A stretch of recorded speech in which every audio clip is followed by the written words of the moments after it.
Feed sa Facebook ko, yung live kita. Ano live yung Facebook?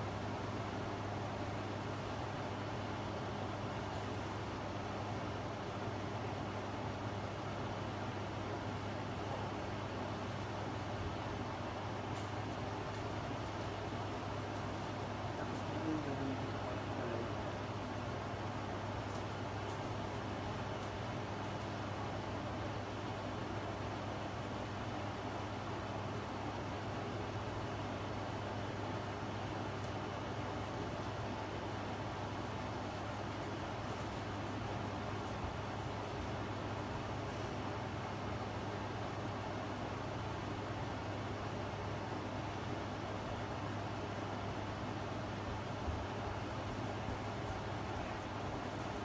Bakit sila?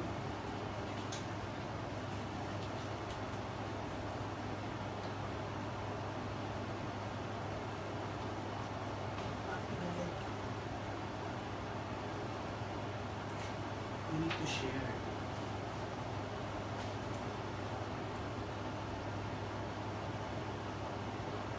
Kasi, nasa kapila, yan, live na is waiting for approval.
June 24 kasi kalaki na ako sa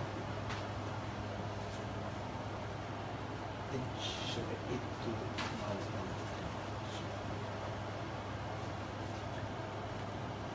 dito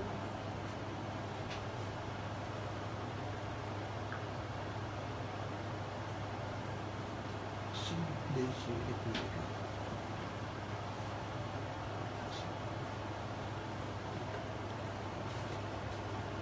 Good morning, everyone. I'm sorry. Sorry, I have to cut short the earlier presentation. I have difficulty sharing the FB Live to my public account.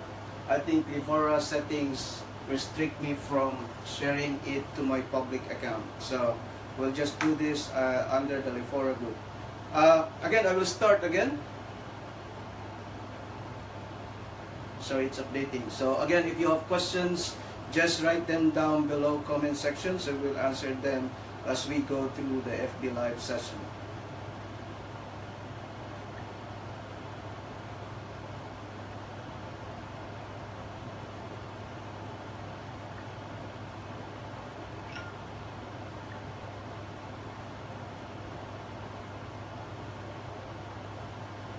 Okay, now we're live. Our topic for today only covers employment-based third preference, or we call it the EB3, and the topic basically focus on the reasons of denial and how you could actually help your employer, if any, to avoid them. So, but just to give a structure of what we're going to talk about, we're going to be talking about this topic into three parts. First, the EB3 eligibility criteria, means what does EB3 means, or what groups does it include. Then for you to be able to understand what processes or stages your potential employer need to go through, or you need to go through to be able to get your immigrant visa or your green card, then we'll talk about that. And then lastly, we'll talk about the common reasons of denial. Again, if you have questions, just write them below. We will try to answer them as soon as I can. EB3 eligibility criteria. So you've heard a lot of the EB3 word from your friends, from your colleagues, from your potential employers, but what does that mean really? So there are three subclasses of potential visa applications that can be filed under this group. So this includes the professionals, example the nurses. This job requires a bachelor's degree or foreign equivalent, and of course, those skills or eligible credentials should be required to perform the job. The second group is actually the skilled workers. This doesn't have to be, the beneficiary doesn't have to have a bachelor's degree. What is required is that training or education for at least 2 years is required to perform the job. The third category is the unskilled workers. This beneficiary doesn't have to have a bachelor's degree, doesn't have to have 2 years experience. For as long as the job offered to them are not temporary, they can also be eligible to come to the United States. Now, the challenging part of this group though is that every year there's only about 66,000 visa numbers available that the Congress gives out to foreign workers. So it means that 66,000 visa numbers will be allocated to all these three subgroups, and it will also be allocated to all countries all over the world who are, for the beneficiaries who are trying to come to the United States. Now, the immigration process, there are three steps that you need to go through, or your employer needs to go through before your immigrant visa or your green card can be issued. The step one is the perm labor certification process. Second one is the filing of the I-140 petition for alien worker.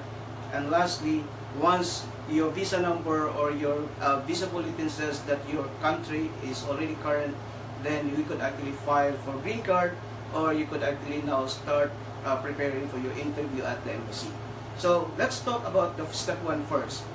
This is where your potential employer now consults a lawyer or hire a lawyer to start the petition or the labors that obtains the prevailing wage. And we'll talk about Schedule A that applies for nurses in a bit. But under normal circumstance, this is where your potential employers will start the process. So if you notice, when an employer offers you a job, they will actually ask you to sign a contract. And it is logical for the potential employers, because we understand that EB3 takes time, and will also, the employers need to actually spend some few thousands of dollars to be able to start the process. So for their protection, they actually need you to sign a contract that says you could not enter into another contract with another employer or agent, or look for other companies that would potentially hire you to come and work in the United States too. If you violate that terms, then you are subjected to potential damages, and we've already discussed that before. The second step is that once the labor certification has been approved, but in the case of nursing, you don't need a labor certification, but we'll talk about that a bit later, then this is now where the employer, potential employer, files a formal application for alien worker at the USCIS. And this is also at this stage where you get your priority dates. We'll talk more about that, and then we'll answer the question of whether or not it is advisable to have your employer file for premium processing for your case. Lastly, once your visa category is current in your country, for the Philippines now, as of the August visa bulletin, the EB3 preference priority date is still June 2015.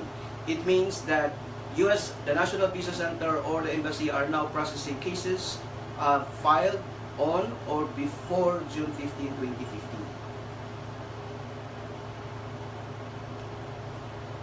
Step 1.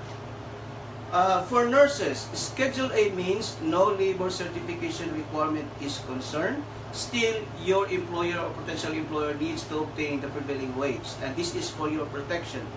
The United States or the state where you intend to work has different wage level that they need to pay a registered nurse, and before an employer can offer you a job or file a petition for you, they need to understand or to determine what is the prevailing wage for nurses in that state or in that area.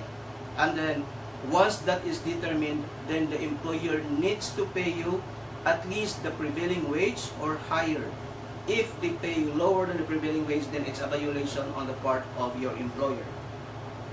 There's two groups in Schedule A. Group 1 includes the nurses and the physical therapists. This is actually an act of Congress in recognition that years ago there's a deficiency of nurses working in the United States. So to help the employers or the nurses, and also taking into consideration the nature of the jobs of the nurses, they were actually given an exception from going through the labor certification process, because the government already determined that there's deficiency in terms of number of nurses.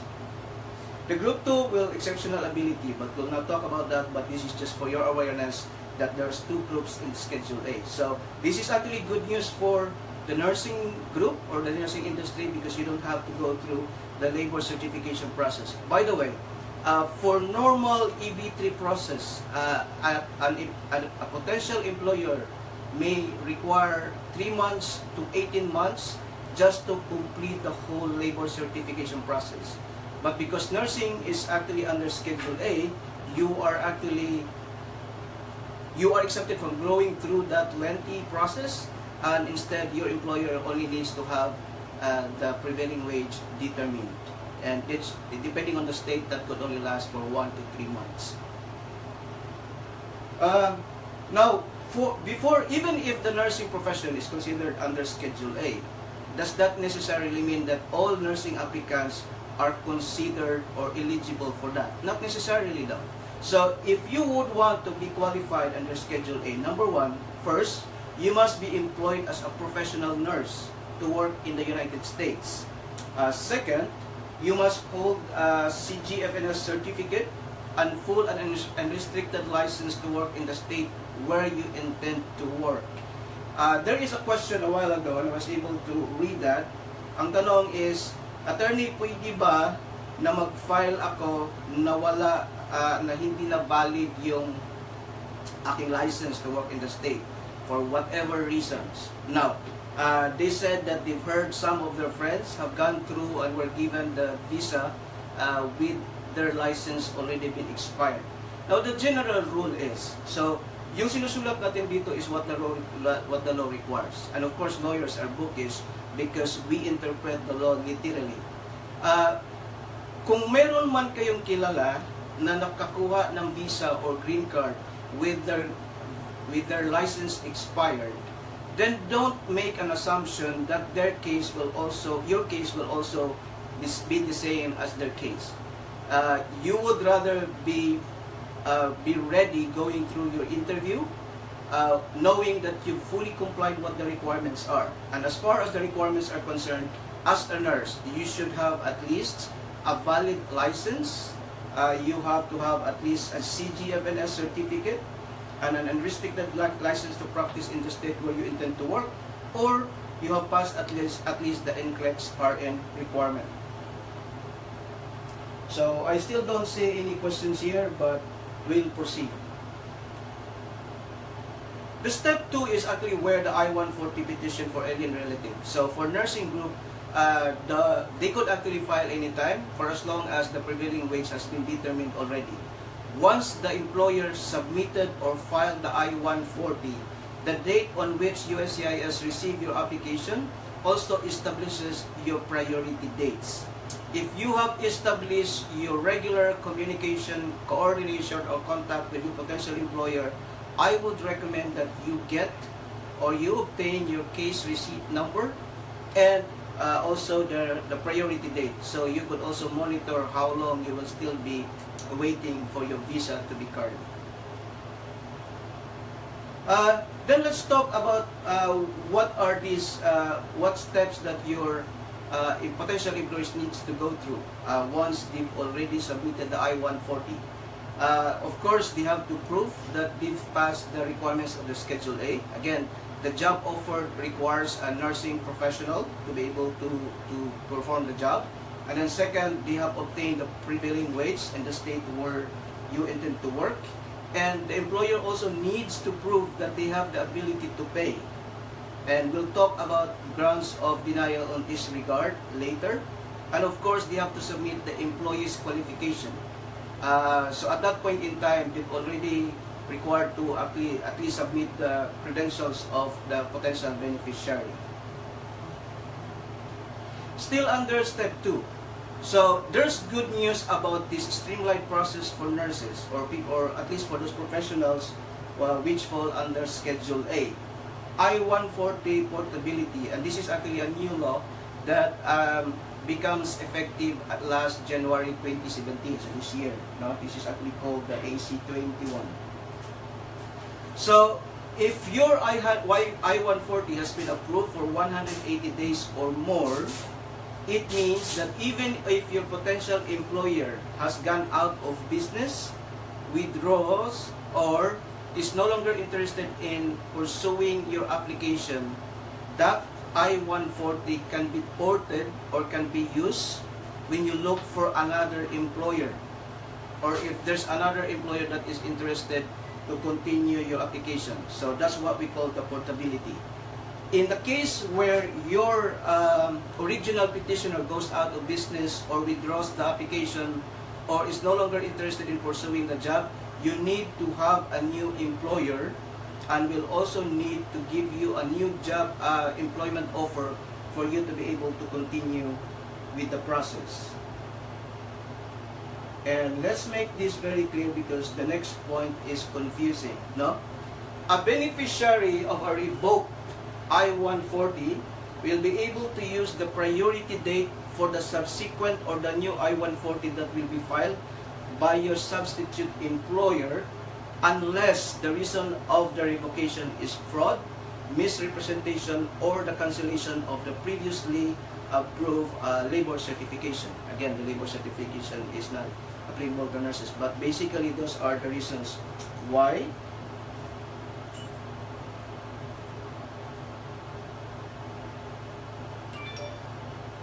an I-140 revoked I-140 cannot be pursued. But again, I just want to clarify, even a revoked I-140 can be used with the new employer for as long as the reason of the revocation is not due to fraud or misrepresentation. Third point, the next point is that anong mangyayari pag kunwari yung I-140 mo pending pa, pero yung employer mo na nag-file ng petition is no longer interested or goes out of business. So the rule says that a beneficiary of a pending I-140 will be able to port your priority date to a new employer if the green card application has been pending for at least 180 days or more. So in this particular case, this applies more on the EB2.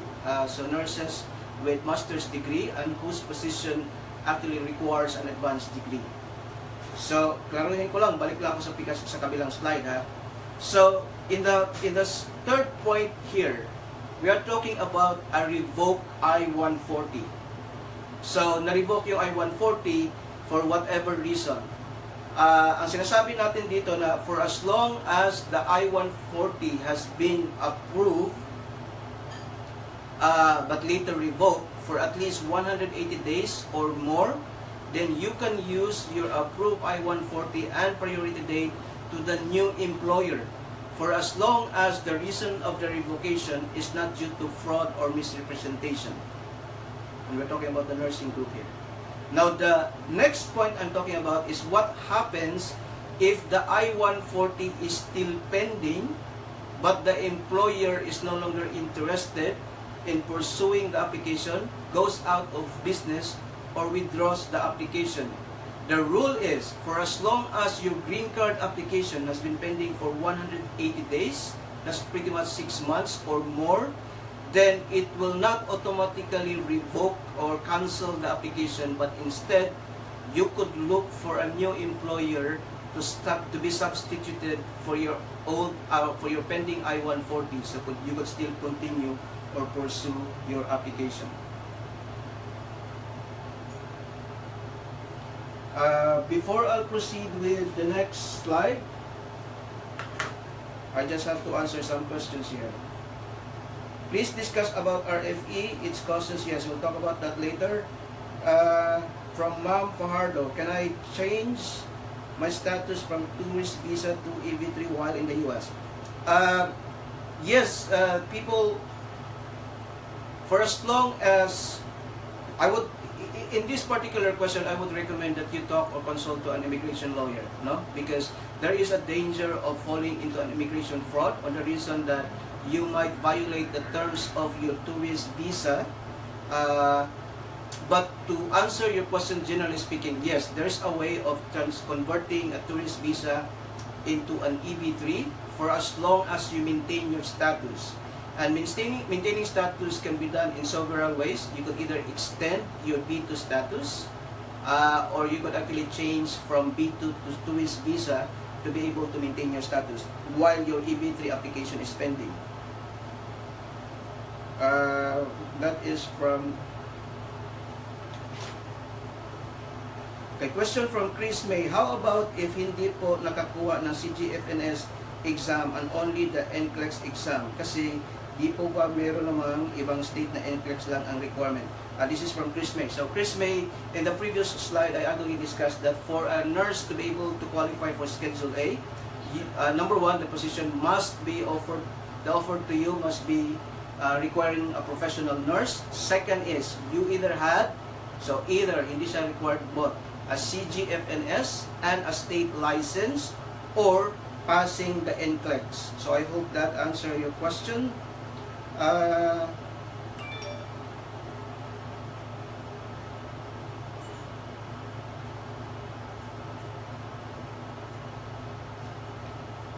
Another question from Don Rica 40. My wife is USRN but expired in Nevada. She will come with me as dependent E34. If she practices as a nurse in US, does she has to follow the requirements such as NVCI 140? No, Don Rica 40. This really is this really depends on your situation. So you actually said that he is your dependent as E34, no? As a dependent, generally speaking, she could not work unless she obtains a working visa. Now, since she's a dependent of, I'm not so sure if namali mo lang sinabi mo EB34 or E34, but again, generally speaking, a dependent cannot work in the United States unless he or she obtains a working permit. Kang Merchant PDC, okay lang po ba kumuha ng NCLEX kahit wala kang RN license sa Pinas? I think that is more of a nursing question, not a legal question. But I would presume the answer is no. From Aris Clarin Cosergra, Attorney, paano yan? Di ko dinala ang certificate ko sa August 8 na interview ko, from Davao kasi ako. So I would presume you are in the United States, then find a way to actually have your certificate sent in the United States. Expedite it if you can. Ma'am Fardo, I'm on tourist visa. How long is that the process now? For EB3 process, as of now, I mean EB3 applications are dictated by Visa Bulletin. For the Philippines, the current date is now June 15, 2015. So it's still about 2 years waiting period. So you could not maintain your tourist visa status in the United States while waiting for your priority date. So you either would extend your tourist visa or change it to student visa, or might as well go home and wait for priority date outside the United States.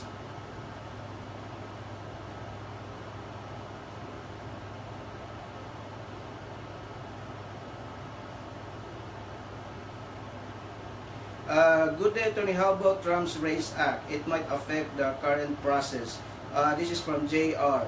Now, the Race Act is just, I mean, President Trump is just expressing his policy, but again, it is still as a proposal, so don't worry about that. Unless it becomes a law, then we can talk about that in our next topic. But for now, it is just a proposal, and it has no direct impact on any pending application. From Daryl Marasigan, Attorney, is it okay not to change the passport name of my wife dependent to married name immediately, since we just got married 3 months ago and just received the fee bill with her maiden name? Okay, so again, Daryl, congratulations. There is no legal requirement for spouses to change their last name after marriage. It is an option. So you may or you may not, but again, to answer the question, it's not required for them to change their documents to married name. So during your interview, you just need to show the original marriage certificate to be able to explain the discrepancy of the name, and also their documents that they use under their maiden name. From Man Aprado Al-Enyo, how long is the process for recapturing? So again, when you actually recapture, this is actually where the potential or the second employer files again for the I-140, but be able to actually use your priority date. Now, there is a way to file premium processing. When you pay for the premium processing fee, the government commits itself to be able to make a decision within 3 weeks, according to the rules. But generally speaking, it should be decided within 3 weeks to a month, or just a slight over that period.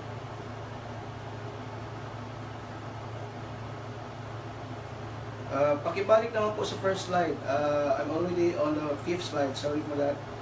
But you can write your question, Marianne.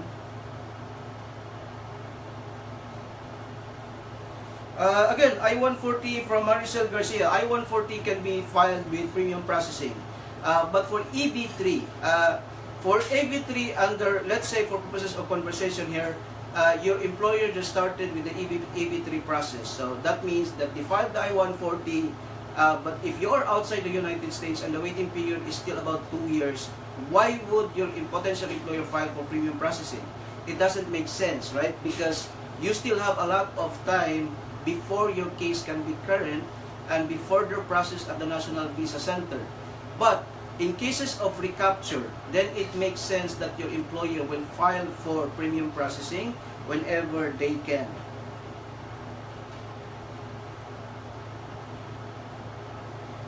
Joanne Prieto, hi Tony, as what you've said, a dependent can work in the United States if wala pa siyang work visa. Paano ba makakuha ng working visa ang dependent? Joanne, so there is actually a remedy for this. So for EB3, once the I-140 has been filed or is pending for 180 days or more, then you could actually, when a green card, when you are in the United States and your visa number becomes current, when the employer files for the green card, your dependent could also file for a work permit as a dependent to the primary beneficiary. Or if the I-140 has been pending for 180 days or more, then you could also apply for a working permit and as H4 or in that regard. So consult a lawyer if you would want more details about that application. Attorney from Benedictus, my employer has offered $28 per hour to work in nursing for. Is it a sufficient salary? Again, Benedictus, that's the purpose why your employer needs to file or needs to obtain a prevailing wage, determine prevailing wage in the state where you intend to work, because each state has different prevailing wage for nurses. And until then, that you will be able to what the prevailing wage, then the conversation needs to be asked to the potential employer whether or not they have the ability to pay.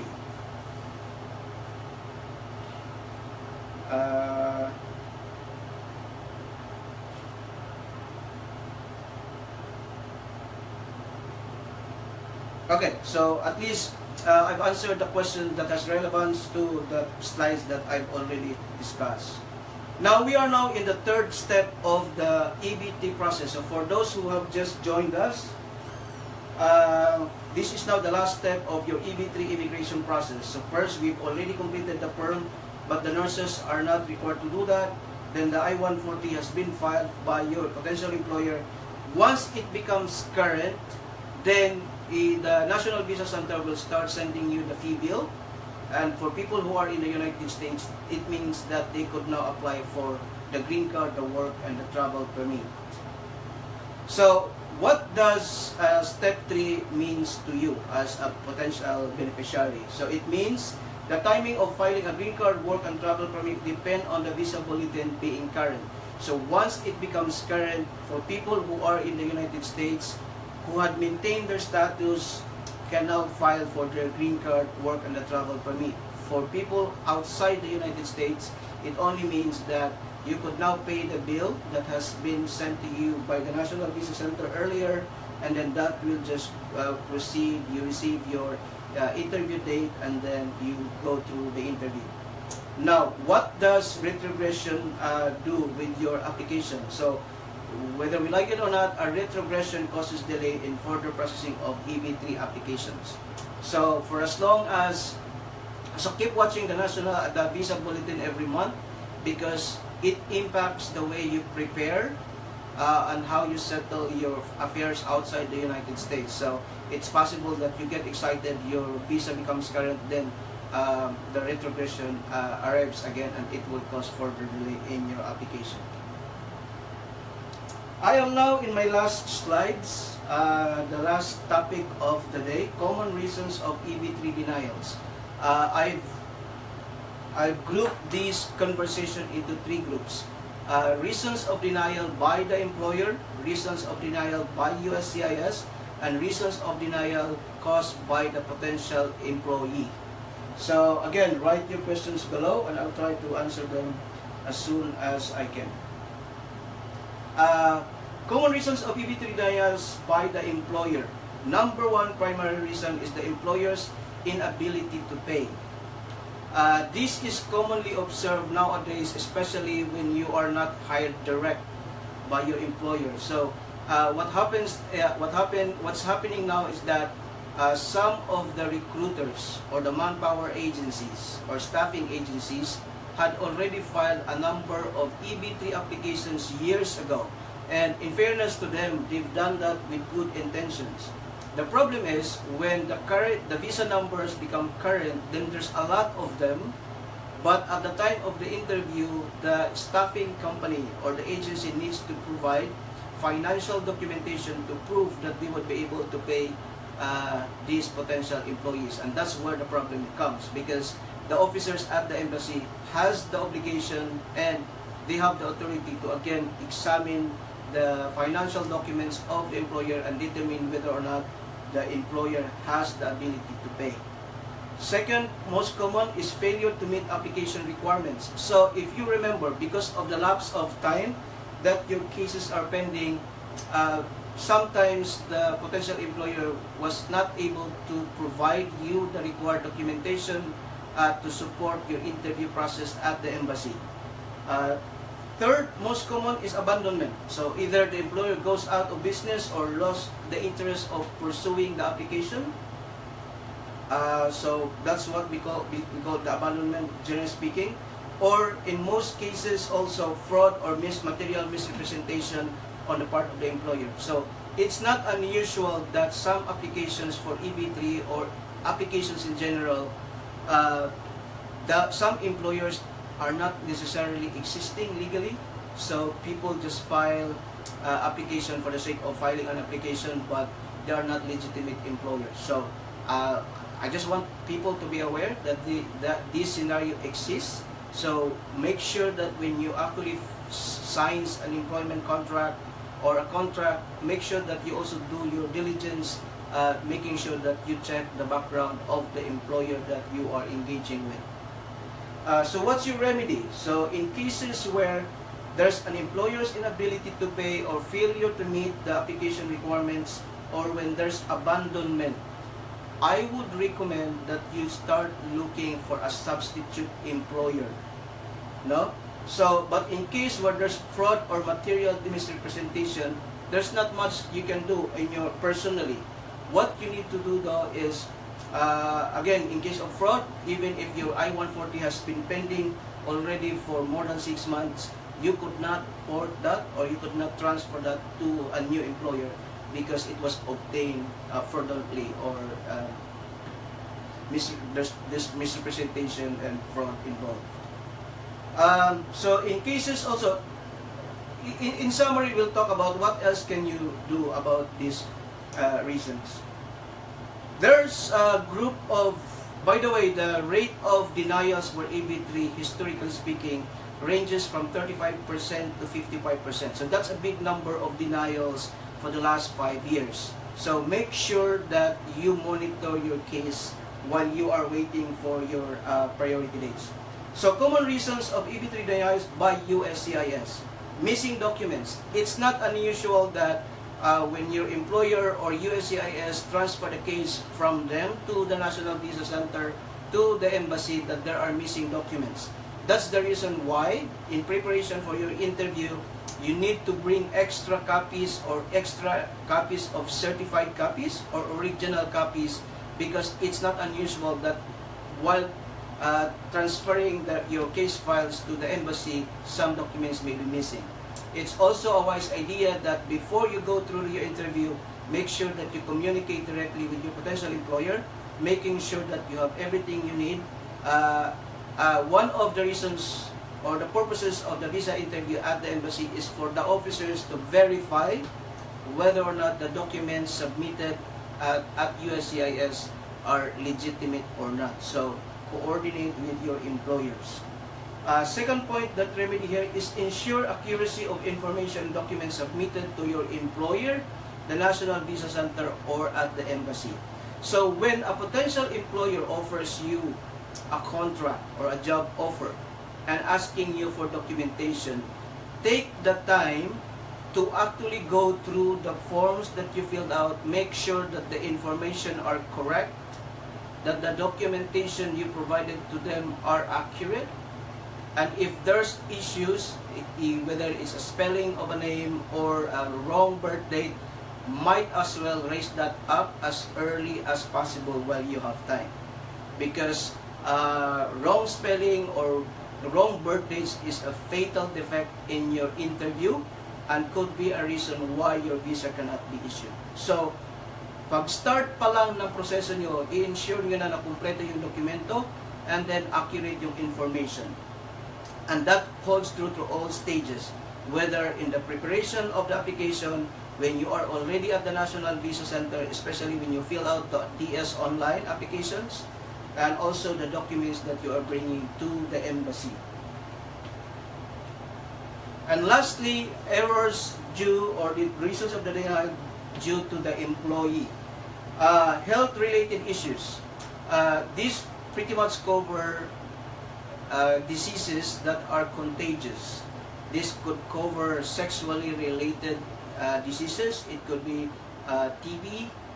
There are specific grounds. If you would want to know what those specific diseases that they would take a look at, you could actually go to USCIS.gov and look for I-693.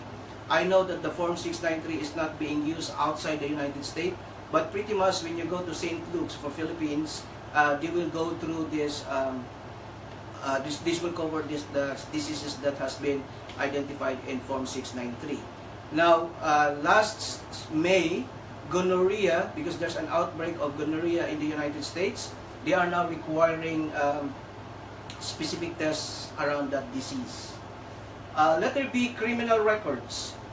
So make sure that when you have a criminal history, and it doesn't matter how small that is, make sure that your employer or your employer's lawyer knows about that. Not all cases are ground for denial, but the earlier your lawyer knows, the earlier the employer or the employer's lawyer will be able to put in defenses to make sure that you are covered at the embassy.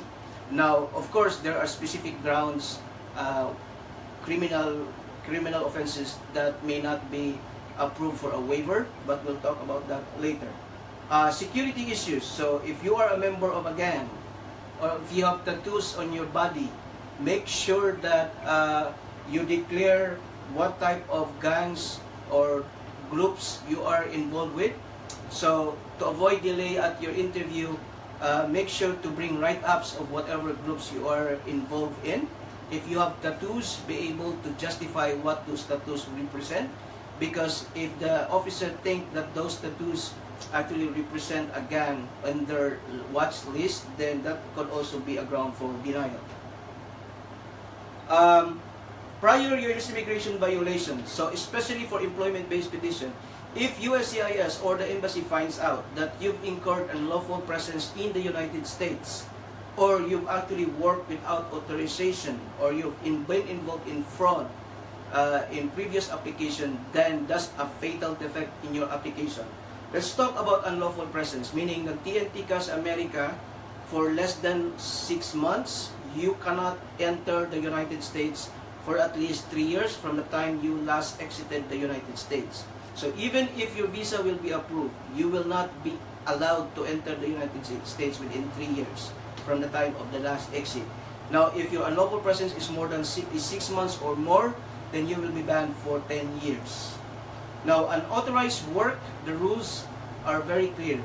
If under the employment-based petition, if you've entered or you've conducted, you engaged into work without work authorization, then your visa will not be issued or your green card will not be approved. More so with fraud, then it's a big hurdle for your lawyers to really overcome the fraud allegation. 2 slides here, 2 points here for common reasons by the employee. Failure to attend the interview with no justifiable reason. So, when you receive an interview date with the embassy or at USCIS, try your best to make sure that you are not late at the appointment, because some offices are very strict, or you should take the effort to attend your interview. Now, if you receive the interview date and for whatever reason you find out that you could not attend that particular date, make sure that you call USCIS or the embassy asking to reschedule ahead of time. Because if they will not accept the reason why you are not able to attend your interview, then that could also be a ground for denial.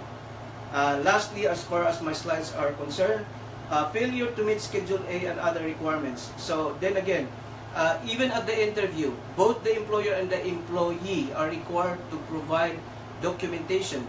Especially for the nursing profession, you have to prove that you are either a CGNF passer and you have a state board, or you actually pass the NCLEX and that the job offer given to you actually requires a professional nurse. Now, in addition, because this and I specified police certificate, because this is one of the primary reasons or problems that my clients do have to go through. If you've lived or worked in another country from your home country for at least 6 months or more, make sure that you have a certified copy of your police certificate. There are countries which are very difficult to get or to obtain this police certificate, so make sure that you have them ready before your interview. If you may be approved for your visa without these police certificates, but the visa will not be issued until such time that you will be able to provide the required police certificate. We also have a question earlier. What is the difference between an RFE and a notice of denial, and what are the remedies? So another reason, an RFE is a request for evidence. It could fall under your employer or the employee. So it depends on what type of documentation or information USCIS, the USCIS actually requires. So if the RFE pertains to the employer, then the employer needs to provide that. So what can you do? You can actually just communicate with your employer and just ask whether or not they've complied with the RFE. Failure to respond fully or comply fully what the RFE requires is a ground for denial. Responding to an RFE outside of the maximum time given to the person being asked to provide those documents is also a reason for a denial. So make sure that you comply or respond to our NFE on time, and you have to comply it within the time period given to you. Now, an intent to deny is an intent to deny, no?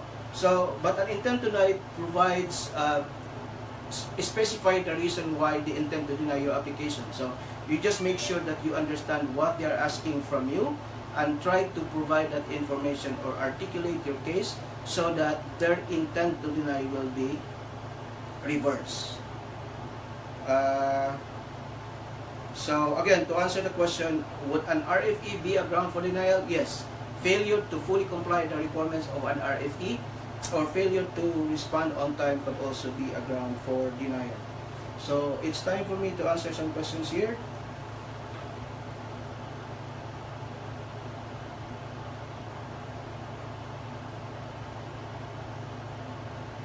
What if a dependent is soon to get to age out within a year while the papers are still in the process? Attorney, what can be done to ensure the dependent can come to the US before he ages out? Okay, so Irene Joy Bereso, there are two ways of handling age outs. If your visa, if your application will be current within 6 months, your attorney could actually file a request to expedite for reason that one of the beneficiary will be aged out if you are within the 6-month period. So you could file a request to expedite the case. Second, if let's say your visa will not be processed within the 6-time period, and by the time that you have the interview, your dependent already aged out, you could request your lawyer to determine whether or not your dependent is still eligible for CSPA or the Child Status Protection Act. There's a lot of calculation involved. There's some documentation involved, so might as well consult your lawyer. Giancarlo Aniag, if nasa Pilipinas ka pa, okay lang po ba mag-apply ng police visa habang may pending na EB3 application? So, if you have an EB3 application and the officer will be able to see that, then of course, you could apply for tourist visa anytime. No one can stop you, but your chance of being approved goes down once the officer finds out that you have an EB3 pending application. And the reason is this. The tourist visa is a non-immigrant visa, meaning that when you apply or during your interview, you need to convince the officer that you are staying in the United States temporarily. If the officer finds out that you have an EB3 application, it only gives the officer the indication, or the officer could conclude that you already have an intent to stay in the United States permanently, and he or she could actually deny on that ground, and you could not appeal that decision by the officer. From Gonzales, Joan, could unpaid bank credits loans be considered a criminal record? Because surprisingly, my friend was able to escape his and is now working in it just recently. Now, unpaid debts or loans is not necessarily a ground for, is not considered a criminal record, no, unless the creditor files estafa on the debtor, then it becomes a criminal case. If the creditor only files a collection suit, it's still considered a civil case, and it will not show up in the NBI clearance. So to answer the question, bank credits or unpaid bank credits alone is not necessarily considered a criminal record unless your creditor files a case for estafa. Catriel Gavino, police certificates in UAE is valid for 3 months. Some say that in Abu Dhabi, embassy will acknowledge it for a year. I've handled a lot of cases because I know obtaining police certificates is difficult. For as long as, even if the police certificate is already expired, because let's say you've already left the country for a year or for 6 months, and you could actually show that you didn't go back to that country, then some embassies would actually accept that police certificate even if it's already expired, because it doesn't make sense, right? So if you have not gone back to that country, then there's no sense obtaining a new certificate. Qatar is very difficult to obtain. By the way, I've seen a lot of these questions in before. If you left Saudi Arabia, you are not required to obtain police certificate from Saudi Arabia. But for Qatar, yes, you're obliged to obtain that.